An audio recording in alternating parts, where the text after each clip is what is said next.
আসসালামু আলাইকুম বন্ধুরা, দেখেন আমি শাক দিয়ে আলু ভাজি করব আজকে। শাকটা সিদ্ধ দিয়েছি আলু দিয়ে।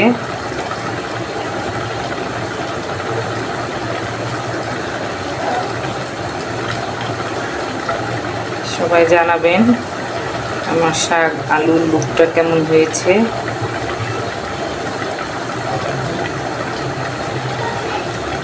সবাই সুস্থ থাকবেন, ভালো থাকবেন।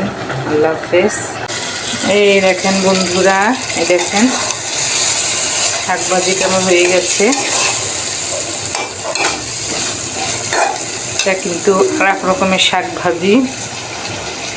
এটা হচ্ছে আমি তরকারির মতো করেছি। শাকটা সিদ্ধ করে নিয়েছি, তারপরে হচ্ছে শুধু মরিচ আর লবণ দিয়ে এখন আমি রসুন দিয়ে, পেঁয়াজ দিয়ে, হলুদ দিয়ে, একটু মরিচের গুঁড়ো দিয়ে, একটু ধনিয়ার গুঁড়া দিয়ে এই যে এখন তেলে দিয়েছি। এই দেখেন, এই শাকটা কিন্তু শুধু যে আমরা তেলে বাগার দিই ওইটার থেকে অনেক ভালো লাগে খেতে।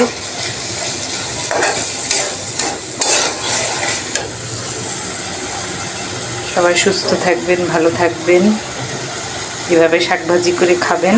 আল্লাহ হাফেজ।